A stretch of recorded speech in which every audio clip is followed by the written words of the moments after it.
One India Kannada YouTube ಚಾನೆಲ್ಗೆ ಸ್ವಾಗತ. ನಾನು ರಶ್ಮಿ.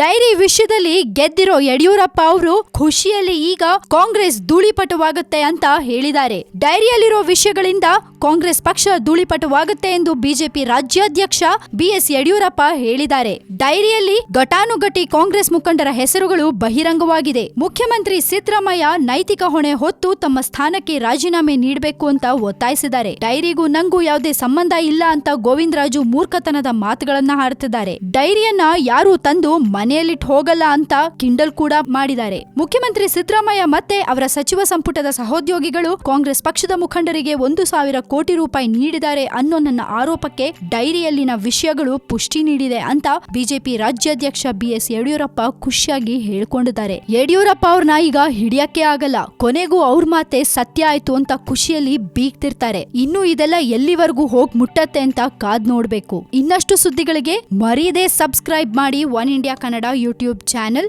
ಈ ನಮ್ಮ ವಿಡಿಯೋನ ಲೈಕ್ ಮಾಡಿ ಹಾಗೆ ಶೇರ್ ಕೂಡ ಮಾಡೋದನ್ನ ಮರಿಬೇಡಿ. ಅಂಡ್ ನಿಮ್ಮ ಕಮೆಂಟ್ಸ್ ಏನೇ ಇದ್ರೂ ದಯವಿಟ್ಟು ನಮ್ಮ ಕಮೆಂಟ್ ಬಾಕ್ಸ್ ನಲ್ಲಿ ಕಮೆಂಟ್ ಮಾಡಿ ಕಳಿಸಿ. Keep watching one India Kannada news channel.